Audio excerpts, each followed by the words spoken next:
5 मिनिटं मी अशासाठी घेणार आहे की आज सकाळी मी नेहमीप्रमाणे 7 वाजता माझ्या दुकान उघडतो. त्या ठिकाणी दुकान उघडलं, त्यानंतर सकाळीच कॉलेज असतं लालंड्याचं. ते लालंड्याचं कॉलेज होतं, म्हणून मुली नेहमी येतात आणि आपल्या दुकानाच्या समोर तिथे येऊन बसतात नाही, आणि त्यांचं टाईम झालं की पुन्हा त्या निघून जात असतात. तर तसंच बसल्यानंतर मी दुकान उघडलं, झाडू वगैरे मारली, आणि त्या मुली ज्या आहेत त्या बोलत होत्या. मी झाडू मारताना त्यांचं बोलणं माझ्या कानावरती सहज पडत होतं की काय ग तुमच्याकडे आज, काल रात्री आमच्याकडे तिकडे आमच्या गावात तिथे झोपलेला होता, आज तुमच्याकडे, म्हणजे आज तुमच्याकडे दौरा आहे त्याचा. मला वाटलं एखादा व्यक्ती, म्हातारा मनुष्य किंवा कोणीतरी वेडा असेल त्याच्याबद्दल बोलत असतील, म्हणून मी विचारलं कोण ग, कोण नातेवाईक किंवा कोण एखादा वयस्कर व्यक्ती का. नाही. तर त्या मुली ज्या आहेत त्या बऱ्हाणपूरच्या होत्या. त्यांनी सांगितलं की नाही. काय तर बिबट्या. काय सांगितलं त्यांनी, कोण होता आमच्या गावात, बिबट्या होता काल रात्री. आणि आम्ही स्टॉपवर आलो, ज्या ठिकाणी आम्ही त्या स्टॉपवरून बस पकडतो किंवा गाडी पकडतो त्या ठिकाणी तो झोपलेला होता, असं त्यांनी. म्हणजे बघा बिबट्या कुठपर्यंत आलेला आहे, कुठपर्यंत. बऱ्हाणपूर माहिती आहे ना, त्या गावामध्ये बिबट्या काल त्या कॉलेजच्या मुलींना दिसलं. बाय चान्स इकडे आला तर, म्हणजे तुम्हाला दिसला तर आपण काय करणार. हे ह्याच्याबद्दल आपण सुद्धा थोडंफार जागरूक राहिलं पाहिजे. कारण आता आपल्याला माहिती आहे की सगळं जंगल जे आहे ते हळूहळू कमी झालेलं आहे, आणि त्याच्यामुळे त्या बिबट्याचा दौरा जो आहे तो कुठे आलेला आहे. आपण जर त्याच्या जंगल क्षेत्रात किंवा वन क्षेत्रात फिरतो आणि ते नष्ट करतोय, त्याच्यामुळे त्याची जागा, त्याच्या जागेवर आपण कब्जा केल्यानंतर तो आपल्या जागेत हळूहळू शिरकाव करतो. आणि त्याच्यामुळे इकडे आला की त्याला इथे सहजपणे खायला मिळतं. बरोबर की नाही. जंगलात जर राहिला तर त्याला धावत जाऊन लपत छपत त्याला शिकार करावी लागते, जास्त मेहनत करावी लागते. त्याच्या उलट जर गावात आला, सहज बसलेला असेल तरी एखादं कुत्रं येईल, गुरं आहेत, डुकरं आहेत, हे सहज, कोंबडी आहेत, हे सहज त्याला भेटतं. म्हणजे आपण सांगितलं चल पाहुणे आले किंवा आपण गेलो, अरे आज कंटाळा आलाय, स्वयंपाक बनवायला सांगितलं तर आपल्याला कंटाळा येतो, पण त्याच्यापेक्षा जाऊ दे आज कशाला स्वयंपाक बनवायचं, त्याच्यापेक्षा फास्ट फूड 4-5 वडापाव आणले किंवा नाश्ता मागवला म्हणजे झालं रेडी. फास्ट फूड म्हणजे सहज उपलब्ध होतं अन्न, ते आपण जसं घेतो तसंच त्याला सुद्धा, अरे इकडे कशाला मेहनत करायची त्या जंगलामध्ये, त्याच्याऐवजी इकडे आपल्याला भेटतंय ना सहज, तर तो त्यामुळे तो गावातच सहसा गावातून जात नाही. आता तो आला तर आपण काय करणार.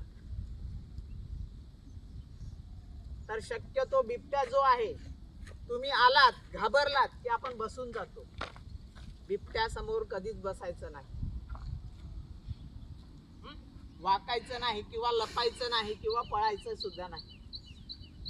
बिबट्याला जर त्याच्यापेक्षा छोटी वस्तू एखादी दिसली, तुम्ही झाडीत लपले की काय होतं, बिबट्याला वाटतं हा कोणता तरी प्राणी आहे, आपलं भक्षक आहे, आणि तो सहजपणे त्या ठिकाणी आपल्यावरती हल्ला करतो. त्याला पाहिलं तुम्ही आणि पळून धावत गेलात, लगेच त्या ठिकाणी तो सुद्धा आपल्या मागे धावतो. तुम्हाला मांजर माहिती आहे तुमच्या घरातली, उंदीर दिसला की त्याच्या मागे धावते, पण उंदीर जर एका जागी थांबला ती त्याला अजिबात खात पण नाही, ती त्याला पळायला लावते आणि नंतर त्याच्यावरती अटॅक करते. बघा तुम्ही तुमच्या घरामध्ये प्रयोग करून बघा.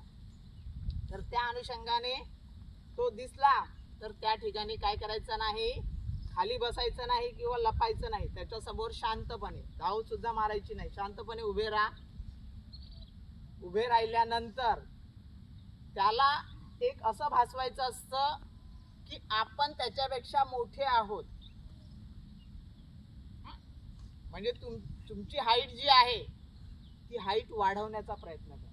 मग आता कशी वाढवू शकतो, तर तुम्ही असतील जात आहेत, तुमच्याकडे तुम्ही शाळेत येत आहेत आणि अचानक दिसला तर काय करणार, तुमच्याकडे दप्तर आहे तुमचं, बरोबर की नाही, ते दप्तर तुम्ही उंच करू शकता. दप्तर नसेल तुमच्याकडे, थंडीचं जॅकेट असेल, मुलींकडे जर ओढण्या असतील तर त्या पद्धतीने तुम्ही त्या ओढणी हातावर, माहितीये ना लावणीमध्ये कशी ओढणी घेतात तशा पद्धतीने, किंवा दप्तर घ्या, तुमच्याकडे जॅकेट असेल, टी शर्ट असेल तर ते असं उंच करा की जेणेकरून बिबट्याला, किंवा 3-4 जण असतील तर ते एकत्र येऊन तशा पद्धतीने केलात की त्याची हाईट, म्हणजे तो बिबट्या असं पाहतो तुमच्याकडे की तुमची हाईट किंवा हा आपल्यापेक्षा मोठा प्राणी आहे, त्याच्यामुळे तो सहसा अटॅक करत नाही, हल्ला करत नाही. त्याच्यामुळे आणि त्याला कधीच पाठ दाखवायची नाही. तुम्ही एकत्र या, तुमची हाईट वाढवा आणि त्या दृष्टीने त्याला पाठ न दाखवता तुम्ही मागे मागे असं चालत गेलात आणि नंतर थोडं दूर गेलात की सहज मग नंतर धाव मारू शकता. बिबट्या जो आहे तो शक्यतो तुमच्या मानेला पकडतो आणि पकडल्यानंतर पहिलं तो आपल्या जिभेने त्याला टच करतो. त्याला स्किनची जाणीव झाली, कातडी लागली, त्वचा लागली त्याच्या जिभेला, तरच तो हल्ला करत असतो किंवा भक्ष पकडून ठेवत असतो. जर त्याला कातडीचा स्पर्श झाला नाही त्याच्या जिभेला तर ते भक्ष तो सोडून देतो. म्हणून तुमच्याकडे जर शक्यतो तो मानेला पकडतो, त्याच्यामुळे जर ओढण्या वगैरे असतील तर त्या मानेभोवती ठेवून द्यायची आणि त्याने जर पकडलं तर त्याला त्याची जीभ तुमच्या त्वचेला लागेल का नाही, त्याला ओढणीचा किंवा त्या फडक्याचा त्याला टच होईल आणि त्याच्यामुळे तो काय करणार नाही, तुमच्या जे भक्ष आहे ते सोडून देईल. त्याच्यामुळे कुठे जाताना इकडे तिकडे काळजी घ्या. रात्री वगैरे जाताना शक्यतो तो पहाटे आणि संध्याकाळी आपल्या परिसरामध्ये फिरत असतो. जाताना काहीतरी हातामध्ये काठीचा आवाज करत जा, गप्पा मारत जा, बाहेर निघत असतील तर. तुमच्या आपल्याकडे शक्यतो घरामध्ये टॉयलेट नाहीत पण घराच्या बाहेर टॉयलेट आहेत.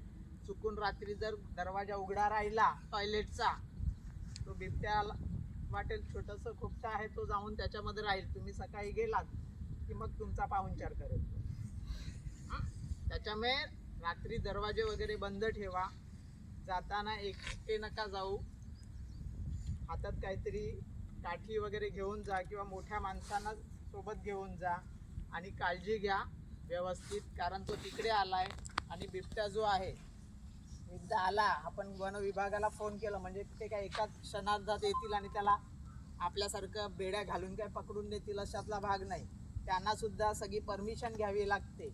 तिथून परमिशन, हा ठीक आहे तुम्ही रेस्क्यू ऑपरेशन चालू करा, आणि ऑपरेशन चालू केल्यानंतर त्या ठिकाणी तो काय सापळा ठेवला इकडे गळ मांडला म्हणजे लगेच त्याच्यात भक्षक पड येईल असं नाही. तर त्यांना तपासणी, ते कॅमेरे लावतात आणि पाहतात हा कुठून किती वाजता जातो आणि त्याच्यानुसार ते पकडत असतात.